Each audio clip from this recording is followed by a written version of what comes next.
वेरूळ पाठोपाठ अजिंठा लेण्यांवरील पर्यटकांमध्ये सुद्धा मधमाशांनी हल्ला केला।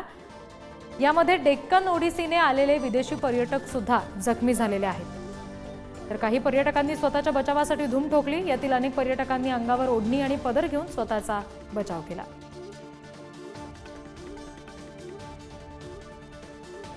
अजिंठा लेणीतील पर्यटकांवर मधमाशांनी हल्ला केला। काही विदेशी पर्यटक सुद्धा याच्यात जखमी झाले।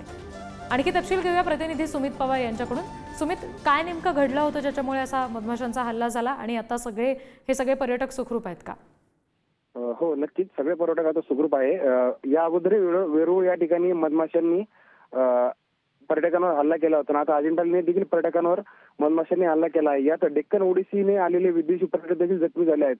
तर काही पर्यटकांनी स्वतःच्या बचावासाठी या ठिकाणावरून धूम ठोकली। यातील अनेक पर्यटकांनी अंगावर ओढणी घेतली, तर काहींनी अंगावर कपडा घेत स्वतःचा बचाव केला आहे।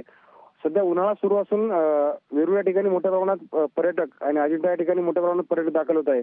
मात्र यंदा देखील उन्हाची तीव्रता वाढताना मधमाशांचे हल्ले देखील या ठिकाणी वाढताना बघायला मिळत आहे। काल सोमवारी या ठिकाणी जवळपास कैलास लेणीत 90 पर्यटकांवर मधमाशांनी हल्ला केला होता।